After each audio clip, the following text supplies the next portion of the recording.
Thought I would take this opportunity to give you a few updates with regards to some common questions are being asked these days and things going on around in and around the parish. Seeing as we don't yet have a regular printed bulletin, and sometimes our communications can be more difficult or more challenging during these times. So a few announcements. There will be adoration of the Blessed Sacrament tomorrow, Monday, from noon till midnight, right here at Our Lady Help of Christians. We're very grateful for Father Stephen Eckert, newly ordained, who came here a few weeks ago and celebrated Mass with us one weekend at the 5, 8:30, and 10:30 Masses. And he was sorry at that point that he wasn't able to go to Sacred Heart in Port Lambton at that time. It would have been a bit too tight to try and go between the Masses there and the 10:30 here. So he has offered, and we're very happy to have him coming to Sacred Heart Port Lambton a week from Tuesday, September 29th, to celebrate the Tuesday evening Mass. So all are welcome to there. Some of you may know the province came out with new guidelines, more than guidelines, restrictions or laws yesterday with regards to numbers of people in gatherings. And while this does not affect us here at the church, you may have heard that for social gatherings in people's homes or other places, it's limited to 10 people indoors and 25 outdoors. Again, that does not affect us at the church. We still have the previous restriction of 30% of our seating capacity with social distancing in effect. So our local mask bylaw is still in effect, except for those who have medical reason, and the diocese also highly encourages the wearing of face masks too. We have been able to reschedule our first communions, which were supposed to take place this past spring, but we're not able to, unfortunately, because of the COVID virus. So I think Virginia's already been in touch with all the parents of last year's grade 2s who had signed up for First Communion. And we're happy to announce that Holy Family will have First Communions on the evenings of September 22nd and 23rd, St. Elizabeth's School on September the 24th, Sacred Heart School on September the 30th, and Christ the King on October the 1st. We're very happy as well to announce that the confirmations have been rescheduled. While we initially had Bishop Dabrowski coming back in the spring, unfortunately we have to spread it out more with our distancing, so we have 4 different Masses for confirmations. Unfortunately, the bishop is not able to make it for those, but we'll have Holy Family School, or last year's grade 8s from Holy Family, October 20th, Sacred Heart, October 21st, Christ the King, October 22nd, and St. Elizabeth on October 29th. And I believe Dorothy's already in the process of getting in touch with all the families and the last year's grade 8s with regards to those dates. So those are each at 7 o'clock in the evening. Our confessions are underway again as usual at our regular scheduled confession times of Tuesday evening before the Mass in Port Lambton, Thursday morning after the Mass in Dresden, and Saturday morning from 11 to 12 here at Our Lady Help of Christians. We have had general absolution, which is a special grant from the bishop during this time, and it's about to, we've had it up now up until September the 30th. We've been offering it every 2 weeks at one of our 4 parish locations, and we are expecting anytime soon that the bishop will be hopefully extending that longer as well. We're still waiting and stand by for that announcement. The bishop has just extended a bit more the instructions with regards to communion for people who are in home at their houses. Previously, myself and Father Gerard and our deacons had been going on First Friday visits to visit our shut-ins. We're not unfortunately able to do that at this time. And the bishop is now, while he had previously said a spouse can bring a spouse Holy Communion if the one person is not able to come to church, and he's extended that a bit now to saying that if there is somebody who visits that person already regularly and already part of their grouping for visiting, then they can bring that person communion in their homes.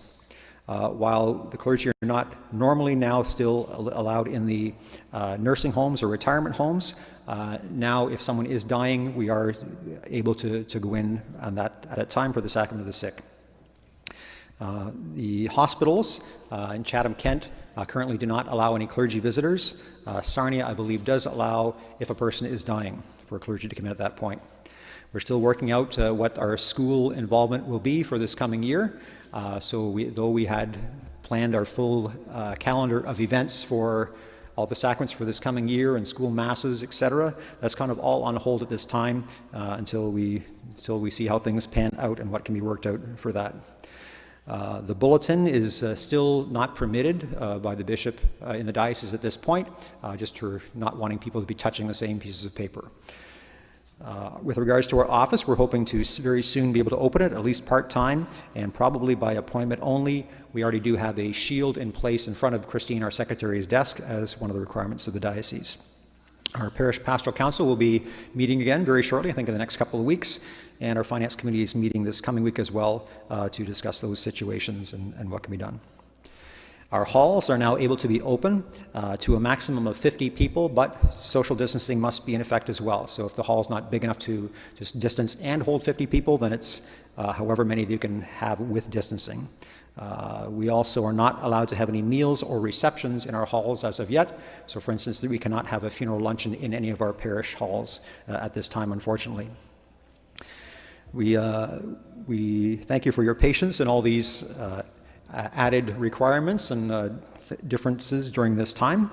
A big thank you to all of our parish staff who's done a wonderful job in trying to keep things going and reach out to people in many different ways, so a big thank you to them. Thank you to all of you for your continuing support for the parish as well. Just to invite you to keep on trying to reach out to people who are shut into their homes, perhaps to your own relatives, to somebody who's elderly who you may know, anyone who's immune compromised in some way and not getting out or not having the same social interactions, just to try and reach out to them even by phone or wherever way you can.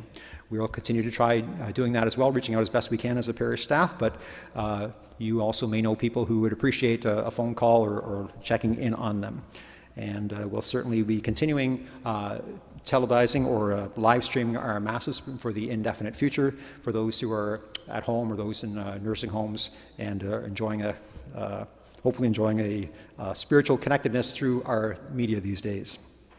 Please continue to pray for all those who are affected in any way by the coronavirus, those who are sick, those who have died, those who have lost a loved one, those who have lost or reduced employment, those experiencing any negative effects of isolation, such as loneliness, mental health issues, such as anxiety or depression, those who are struggling with drugs or alcohol, and there's certainly an increase in that during the COVID time, as well as an increase in domestic violence. So we'll pray for all those groups as well.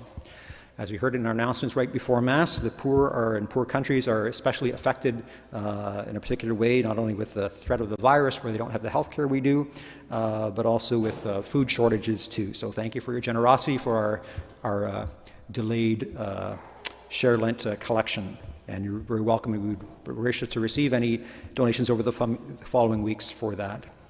We're very grateful for our community here, both the St. Vincent de Paul and Mary, who look after our monthly community meals. And during this time and since COVID, we've continued on with those, but they've been on a takeout basis only. So it's kind of neat to see if you've ever driven by here on a Saturday afternoon, the once a month when we have that, you sometimes may see a long lineup of cars, as if this is like a Tim Hortons drive-through almost, with people getting their meals to take home with them. So I know it's really appreciated. The numbers have gone up. We have at least 140 people who a week ago, I think, used or came and got meals through our monthly community meal. Some are hoping for the day when we can soon maybe get together again, because part of the community meals is the community aspect, and many people really enjoy coming together as a community, sitting down and talking and meeting and eating together with other people. So thank you for all that great work.